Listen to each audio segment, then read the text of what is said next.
I think it's time that I can make a new revised summary of arguments that have occurred to me around, I guess, identity politics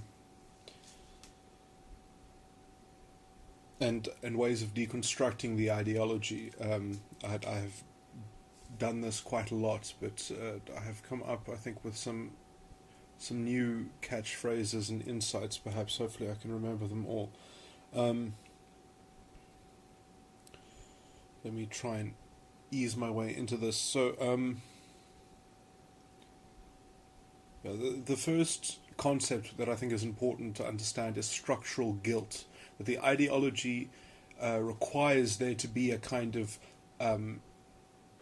that such a thing is a rightful vehicle of progress, or that it is a useful concept, at least. That there is such a thing as structural guilt, which is that the inhabitants of a system are somehow collectively, or at least within entities, group entities, that there is structural guilt that can be apportioned onto people.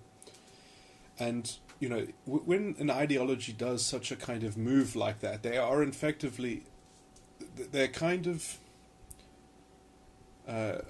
it's kind of like invoking the concept of God, or the opposite of God being like Satan. It's like saying this is the full quantity of evil. You know, so it's like there is a totalitarian responsibility for the system that can be like, which is said to be known, which is ideologically used, you know, so it's depended on.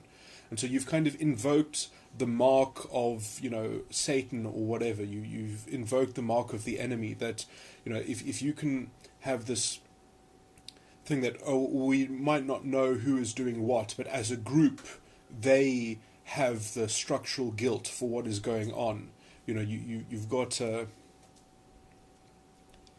you've got a target, and I mean, the problem with this is that it breeds a kind of lazy ideology and a lazy revolutionary as well, that uses this stuff because it's just too easy, because you don't actually have to, you know, you can easily make things worse by attacking the people who supposedly have the structural guilt. And you can even, you know, within the ideology, let's just say that, you know, internally within the ideology, you can have the structural guilt, and if you eradicate it, you have not made the situation better. In fact, in order to eradicate it, and in order to address that issue directly, in fact, you end up creating a system that indirectly creates its own, which almost does have a structural guilt, because that can only be orchestrated by a tyrant. It can only be orchestrated by a kind of demagogue that's going to represent this top-down moral authority and represent moral authority, and will have to, you know, and you know, has to kind of claim the superhuman savior figure. You know, it's exactly the same notion as the Führer in Nazi philosophy. I mean, this is the same philosophy as the Nazi philosophy. Is that already when you have this concept of structural guilt, you have this idea of being saved as a collective identity or something like that, or that there is some identity that gets to accuse the other entity of having the structural guilt, and that if that was just taken care of, then there would be some kind of a paradise, or things would be markedly improved. And I wanted to go over this because there's something more to that, because there is this thing that, you know, along with the structural guilt, how that's kind of conceived of is that it's that everyone is a slave to the system.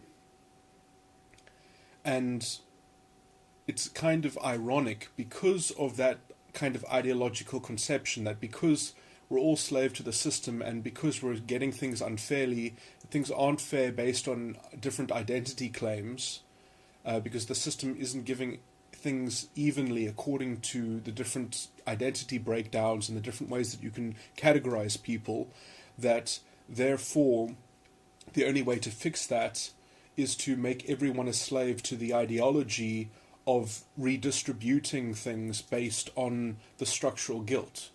And so it is very strange that it ends up literally creating the thing that it is in name fighting against. So, it generates a label system that has to be ideologically relied on by the solution in its terms, and its solution in its terms is exactly the problem that it is fighting against, because in essence it uses an asymmetry. It says, well, this is the problem, we need more of the problem, but put in an asymmetrical implementation to solve it. We need to fight fire with fire. That is the underlying ethos of identity politics, is that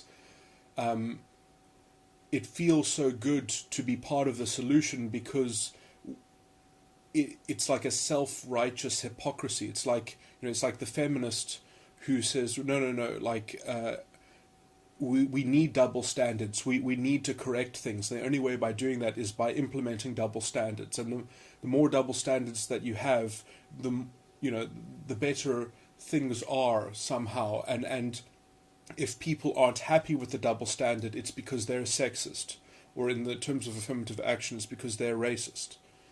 And when you have that kind of,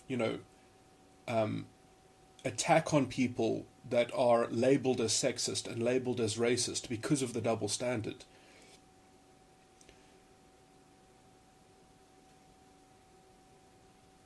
that is somehow part of the solution. That secondary effect of having to ideologically make everyone conform and make everyone believe in that orthodoxy of this ideological solution, that everyone must buy into the structural guilt so that they can see the progress that is artificially being created. So to kind of validate that artificial progress. And there's another point which needs to be added to this, is that because in doing this whole ideological maneuver, you have effectively deprived people of having any kind of regular integrity. Because if you have double standards in your system,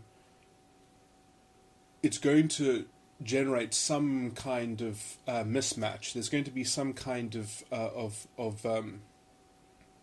it creates a problem for integrity, essentially.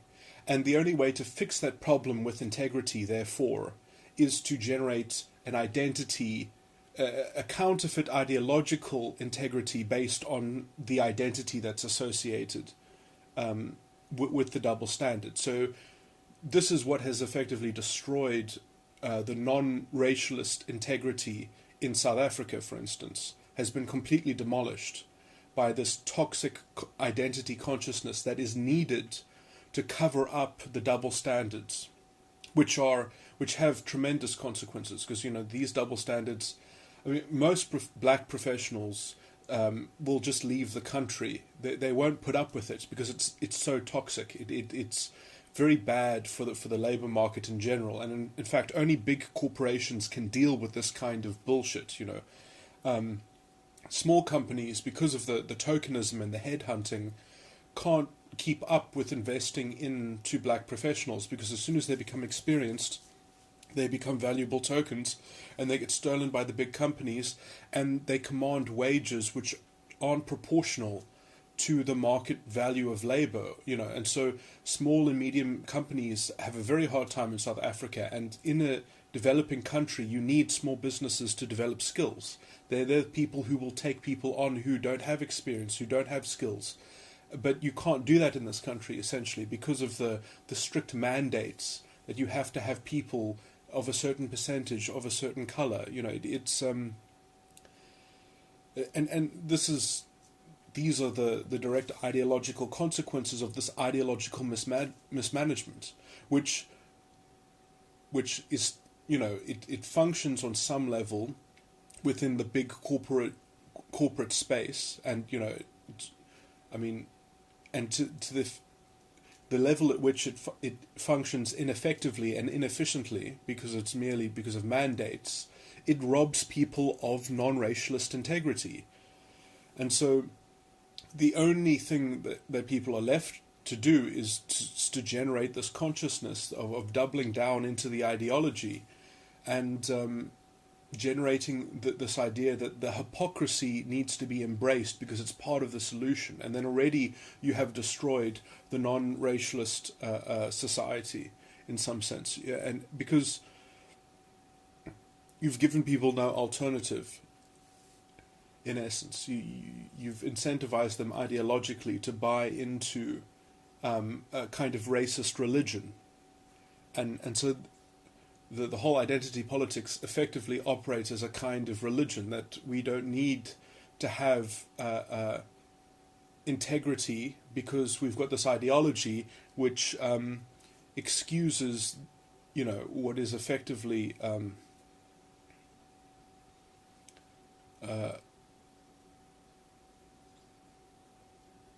the racism of soft standards, is another way to put it. But yeah, so a lot of what the ideology does is that it counterfeits integrity. And then it has to viciously protect that counterfeit. Because it has worked out a way to counterfeit integrity, it only works by constantly defending itself, and by the state eventually generating enough of a so you will generate a kind of legal people will call for the law to step its game up and to double down into this ideological system and control speech through hate speech laws, which is also what is happening in South Africa now. I mean, we already have laws that deal with crimininjuria, that deal with when people are insulting other people just to try and take them down. If you hurt the integrity of someone on purpose in a way that is not justifiable, it is a crime already. It's called crimininjuria. And there are also civil claims of injuria, which basically means damage to personality. But to have a pervasive hate crime regime, which is effectively going to be used to control political dissent and political discourse, so that identity politics effectively becomes the orthodoxy of the state. I mean, already you can see it devolving into overt fascism, already you can see the rhetoric. It's almost as if no one has a backbone in the political establishment to stand up to this kind of concentration of moral authority in the political intervention into culture. And even as government has sabotaged the economy effectively, then it uses the private economy as its scapegoat, as it says, no, we just need to be more radical.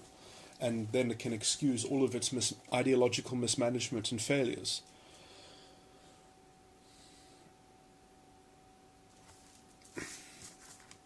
So, it just becomes more and more of an abyss, spiraling into itself. It creates the problems that it is ideologically the only solution for, and then it gets even worse. There were some other points that I wanted to make.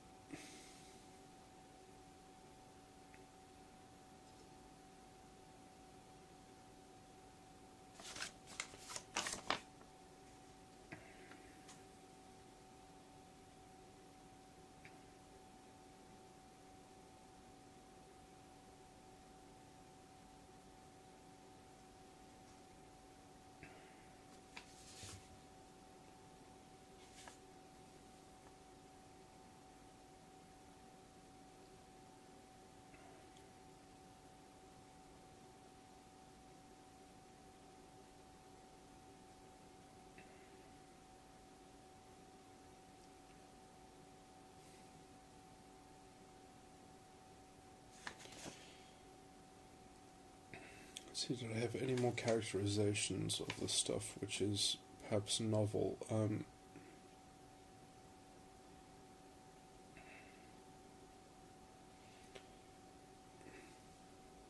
Yeah, so I mean, any time you're going to talk about some kind of structural guilt, already it's going to be related ideologically with some form of fascism, essentially. Which, on some level, I mean, a lot of people innately, just because of their personality style, 20% of the population have a way of thinking about morality that is naturally compatible with that kind of social politics. I mean, some people, they just love social politics. They always have. And generally, when cultures have had less communication on some level, it all, it goes in cycles. Things become popular and unpopular. And there are different parts of the same culture that have different ideological bents and different ideological, so I mean, I look at some people and I can see that they have elements of this thinking in other spheres, and it's just part of their personality even. And generally, societies which are successful are good at repressing the social politics, and not letting it become the controlling feature and become the kind of moral demagoguery, the kind of the moral that you need an executive that exudes this kind of moral authority and that paternally, takes care of everything, because generally, well, it's never sustainable. It never sustains if it actually has any real power. It can only be culturally sustainable if it's in a perpetual war.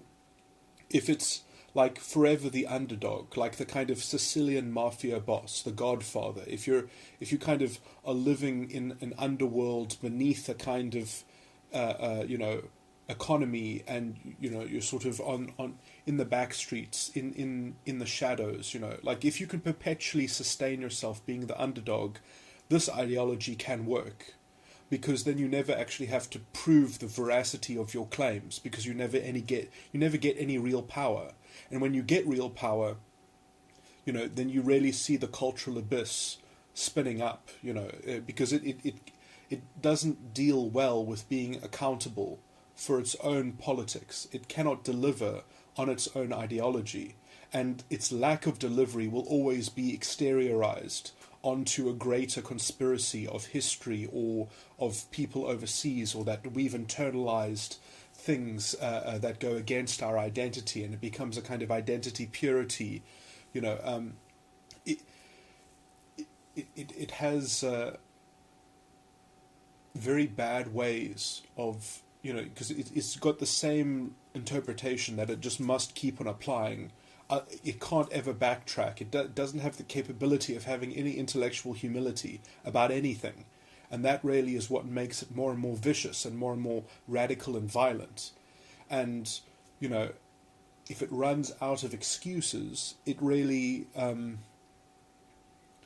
it just has to create a bigger hyper-realism, like it has to create a bigger narrative that it's fighting against. It only works when it is the underdog. And if it kind of succeeds in any way, then it can't really keep on describing itself as the underdog, and that basically makes it volatile. It makes it ideologically volatile. So Hitler's vision essentially was to live in a kind of perpetual war where you're trying to make your country great against all the other nations and races in their other countries. And it's like, your ethno-fascism is going to be compared by the other ethno-fascism. So you kind of have an internal competition to outdo the other countries. So you have this ladder of pride where you're measuring your nation against other nations, and identity politics effectively has the same thing, although it hasn't done because as soon as they start taking power, they have to become more practical, because identity politics in its purest form kind of believes in a rainbow Hitler, that you can have one tyrant that will intervene in the private affairs of everyone and make sure that there's a kind of justice for the identity dispensed on every level. But obviously practically that's impossible to do. So eventually you end up having a state that coalesces around a single identity, a single form of self-righteousness against the structural guilt. Because the structural guilt, in a sense, can only deliver its revenge to one identity at a time. And so, the idea of identity politics is somehow everyone will get a turn. Like everyone will be queen for a day, or everyone, will command the thugs in the street, will command the kind of the hysterical moral outrage of the collective. But, that doesn't actually create a structure that is sustainable or that it can even deliver anything. All it can do is actually damage. And so, in a sense, all the ideology can actually promise and deliver on is that we will equalize damage, we will equalize revenge in some sense. So it's like we will, so it cannot actually develop and promote transformation, but what it can do is be used to destroy the enemy that is historically identified through historical facts about identity. So you can kind of take an identity entity and, you can kind of parasite it. You can tear it apart, you can shame it, and you can say, well, now we're equal, now we're fair. And now the identities look more like they have the same amount of power. And, what you've actually done at the end of the day when you do that is you've created a state and you've created a system that is completely top-down, that's completely centralized and concentrated, that has the arm of the state. It just becomes an authoritarian nightmare. You have a kind of... And the only thing that it promises to do is that it will somehow give more room for the self-righteous identity. And the extra room that it provides, that identity, is only the room to be that identity, which has to be defined by that central power. And so eventually what you see is that they will use the propaganda and the rhetoric of identity to basically mean that there'll be no challenge to the power of the demagogue that represents the good identity or the self-righteous identity. So eventually it'll be like, well, if you want to have a more open society, if you want to have a society that has tolerance or political dissent, that's because you've internalized whiteness, It'll be some such thing. You've internalized the ideology of oppression, so that they essentially use it to play social politics in their in-group. And so this is why you always get the same, it doesn't matter what color they are, they have the same personality style, so...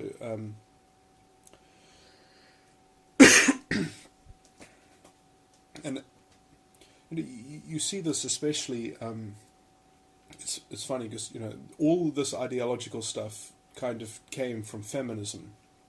And as far as I know, generally, just in terms of, this might even change because, as culture change, the manifest... Usually, because women, in general, for whatever cultural reason or not,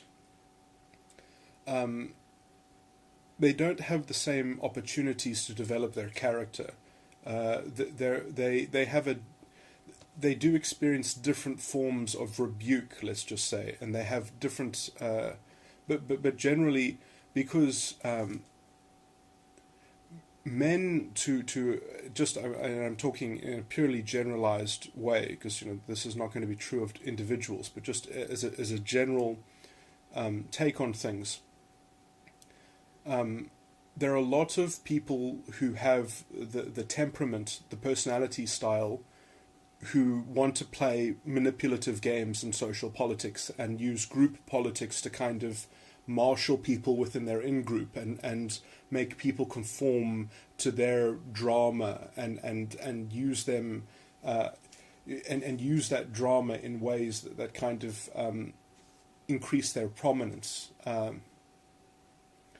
And it's different in different cultures, but generally this is seen as a kind of a feminine, this is generally regarded as a feminine trait, and women can get away with it because they're not kind of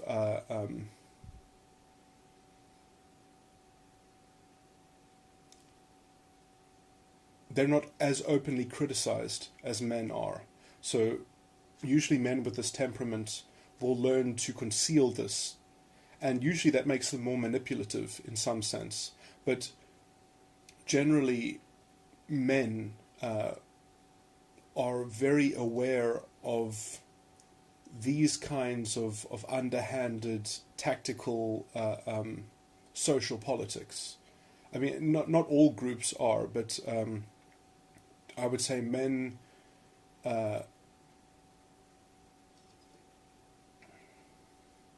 have a greater sensitivity to rooting this stuff out. Whereas when a woman does the same stuff, it's usually just tolerated. It's usually just kind of avoided if it gets too out of hand. But I've heard many women who I know who have this kind of temperament, who have even complained to me that their friends get sick of it. They they even it's kind of like a borderline personality trait as well. Where they kind of will even what's the word?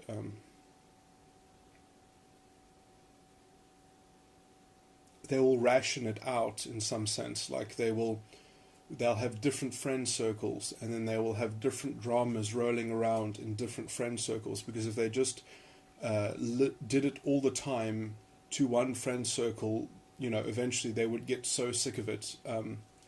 That's the person who always has a story about how someone did something to them, and now they want everyone to do things for her to get back at the guy, or some such thing.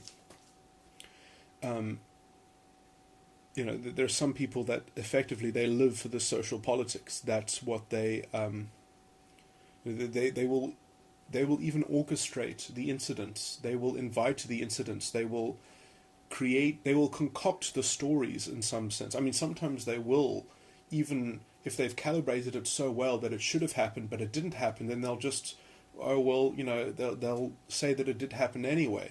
Like this is where false rape charges come from. I mean, not all of them, but this is where, it's kind of an intuitive feeling quadra personality traits. And yeah, so I mean, feminism loved this kind of stuff because I mean, the ideology of structural guilt is basically the same drama as borderline personality disorder. Just it's using entities as collectives. It uses group entities as the vehicle of fulfilling the same drama, and they get to live in it perpetually. They get to marinate in it. It becomes their kind of ethos. But if it actually gets into power, I mean, it's completely incapable. I mean, it's functionally, it's delusional. It has to make the narrative work, and the narrative is just relativistic. It might have some kind of internal logic, but it has no place in reality. It doesn't work in practice. And to force it to work in practice means that you have to control words, you have to control the meaning of semantics, you have to be able to rewrite the language and beneath, you have to undermine everything at the same time, so that you can tell people, no, that they are confused because they're not going along with this hysterical mob. And this is the engine of fascism. This is what people meant when they said, it happens slowly. It happens uh, as people don't stand up for, the redefinition of things and the use of semantics in a intellectually dishonest way. It's fine if someone wants to create their own separate version of language which is ideologically infused. Fine, but don't pretend that when you talk to anyone that suddenly that is just what the word means, and just gasp when somebody else doesn't replicate that same ideological possession.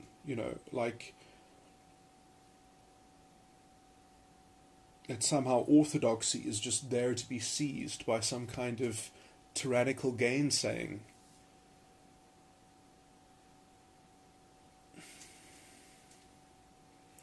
I've deviated the subject slightly, but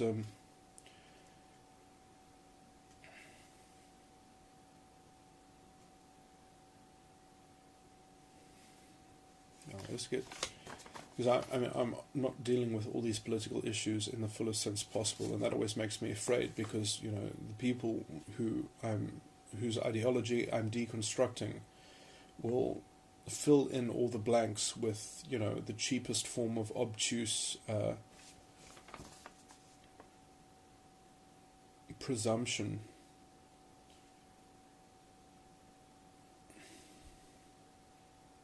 And that always makes me fearful, I guess. But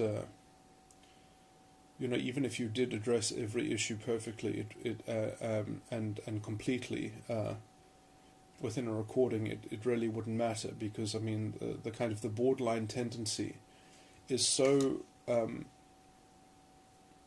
it's almost like the spirit of autism, because it's I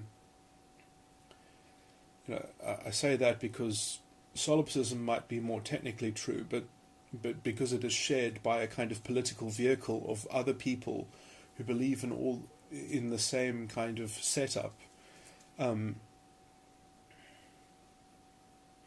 But this idea that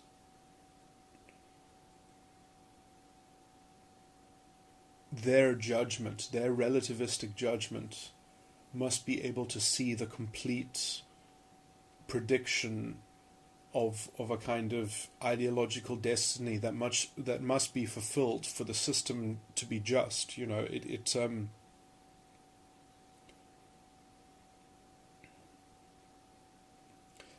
There's no room for so many things that are important in that kind of drive for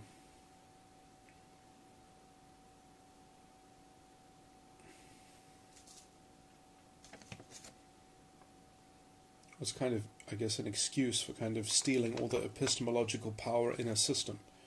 But there's no humility in that. There's no capacity for doubling back on that ideological set of presumptions.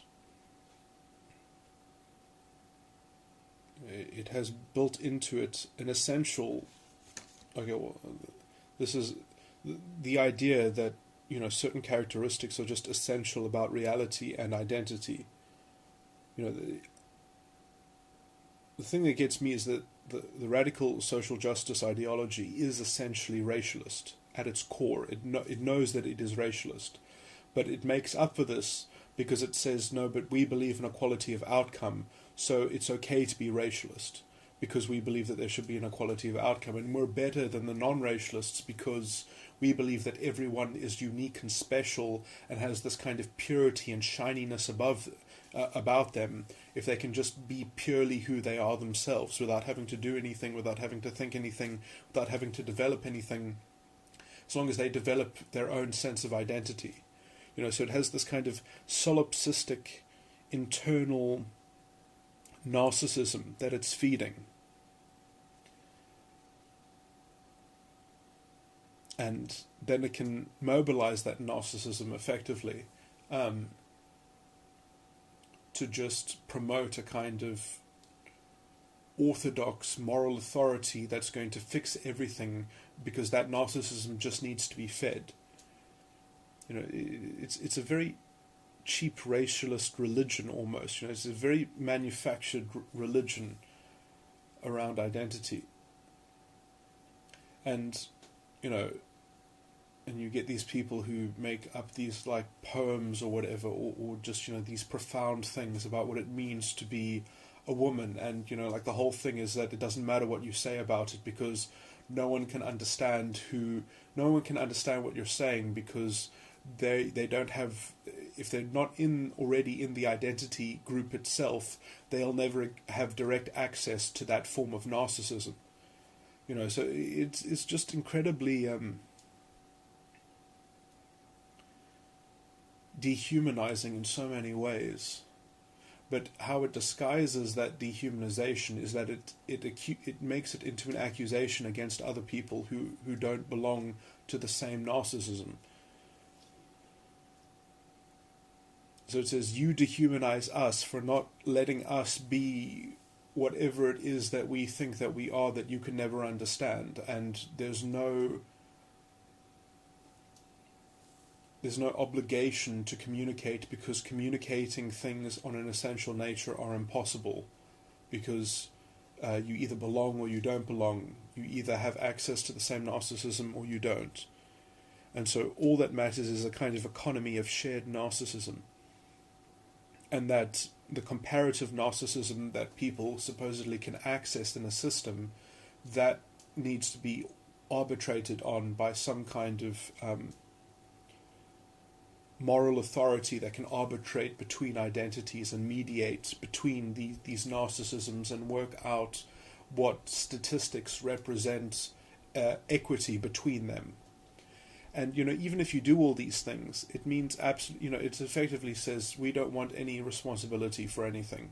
We don't want the electorate will never be responsible, because the government just isn't radical enough. It isn't doing enough to fulfill the narcissism in identity politics. And so you've got this really cheap ideology which allows all accountability to go out the window.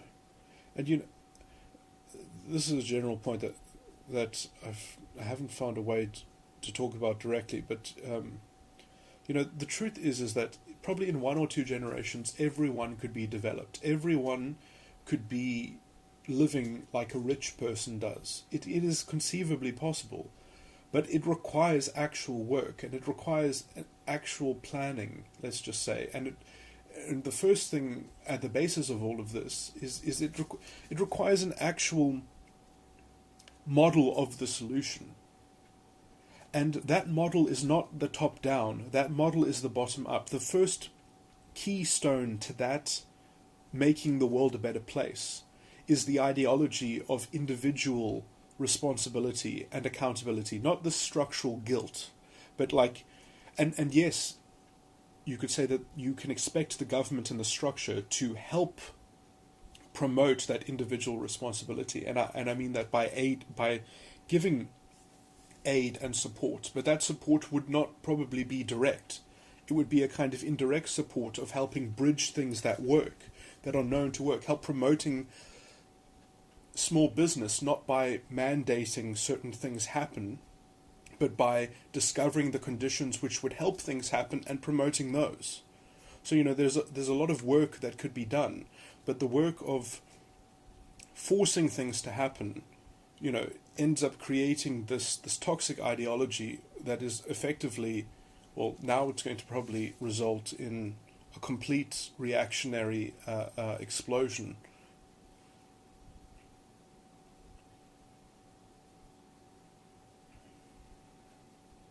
I mean, you end up with a kind of a bad faith government like Venezuela, essentially.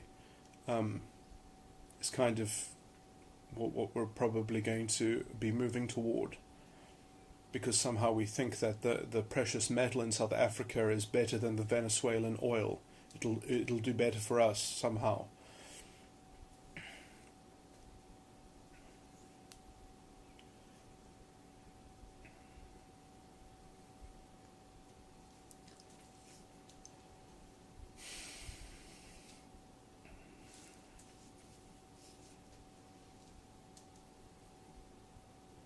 Idea that taking land from productive farmers in an important industry like food production and not give them any compensation so that they can buy another farm, when there is so much land in this country which could be given instead. But no, it's the productive land that has really been worked into a profitable farm. Those are the things that are going to be redistributed because of statistics which are badly quoted and that are outdated themselves, because of fascist propaganda, essentially. Using figures from a 1991 land census, which is not the latest land census. So why are those figures even being used? I mean, it's hideous malconstruction of the narrative. It's not even a truthful representation of the numbers that exist in the 1991 land census. It's a misreading of old statistics to make an ideological point.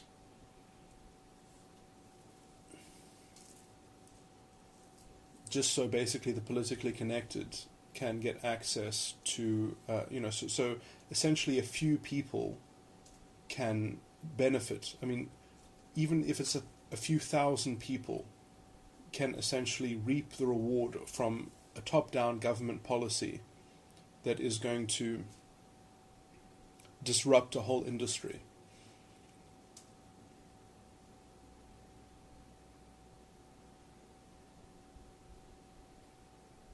I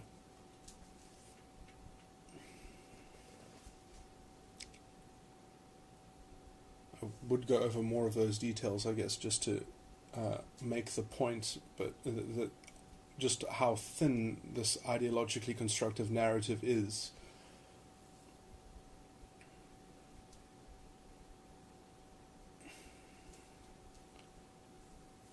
But yeah,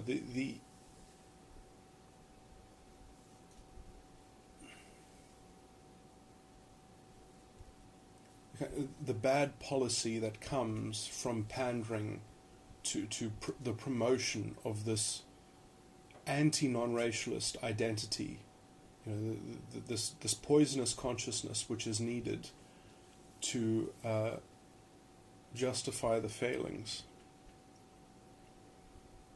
of a decadent betrayal of the values of a non-racial society, which South Africa was supposed to be.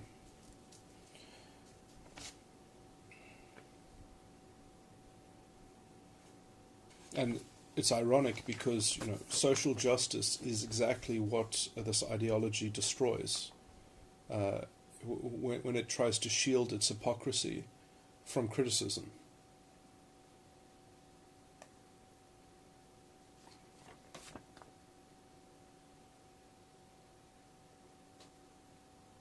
This idea that you can kind of have a revised asymmetrical apartheid and that's going to fix things. I mean, it's just it's revenge politics masquerading as it labels itself social justice, but it is the opposite of social justice.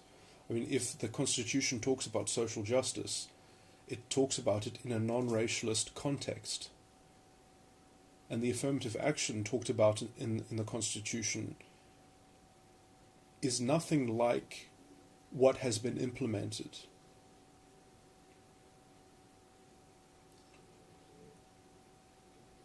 We've had the most toxic, irresponsible, obtuse intervention into society that has effectively crippled the economy, sabotaged small businesses. I mean, unless you craft policy from a non-racialist point of departure, you're going to have mismanagement. You're going to have, there's an ideological corruption built into this kind of toxic identity consciousness.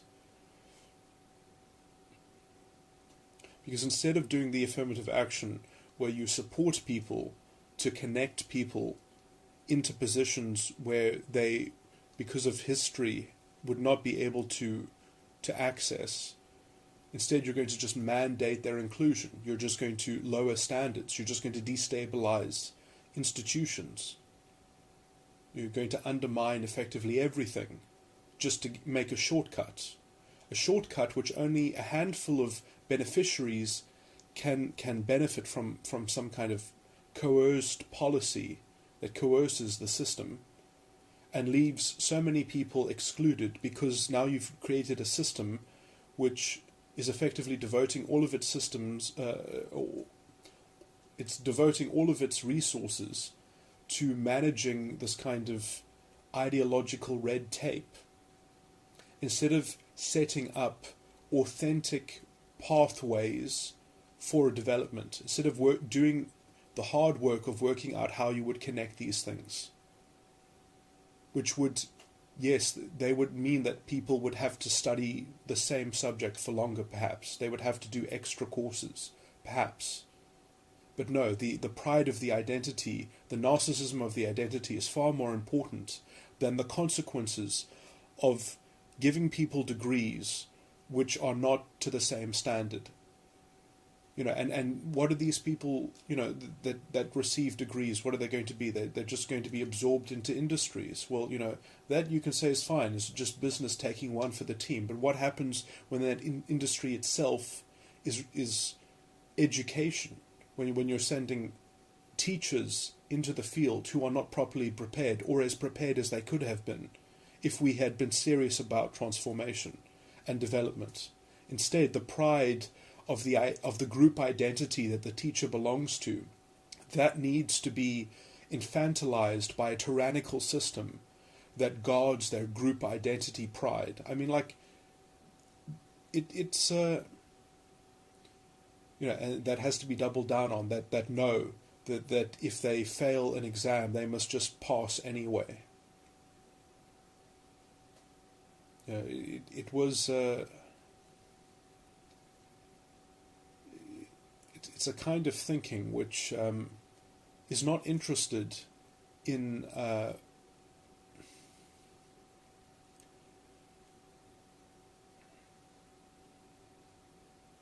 it's only interested in a counterfeit integrity in some sense, and then guarding that counterfeit integrity violently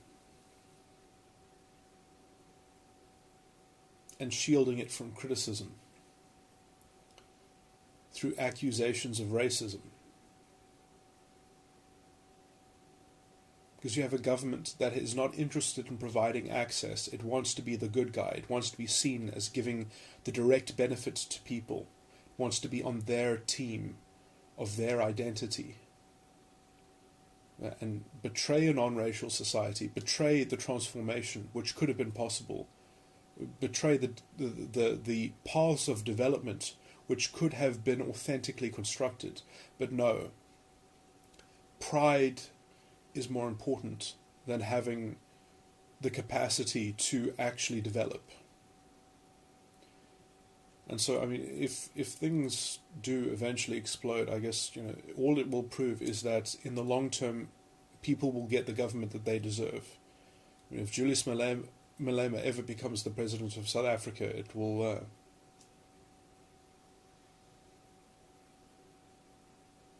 I don't even want to talk about it, but hopefully all I can say is that at least some provinces hopefully will remove themselves from South Africa.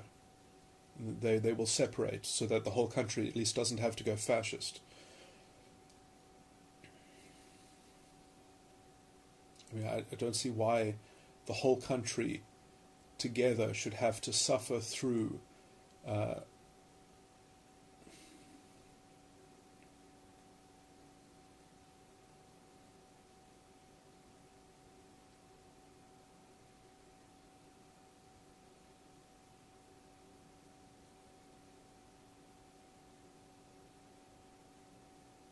the end of the South African Constitution, essentially.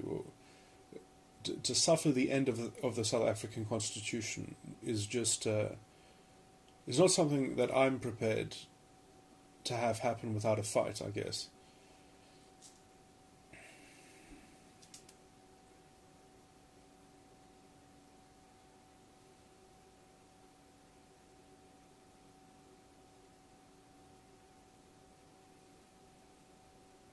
don't know what kind of legal positivism, has advised them that they can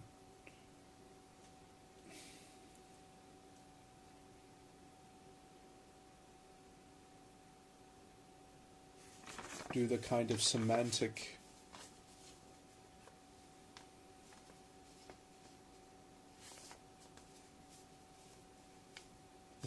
games that are needed to supplant the substantive legal system in all of its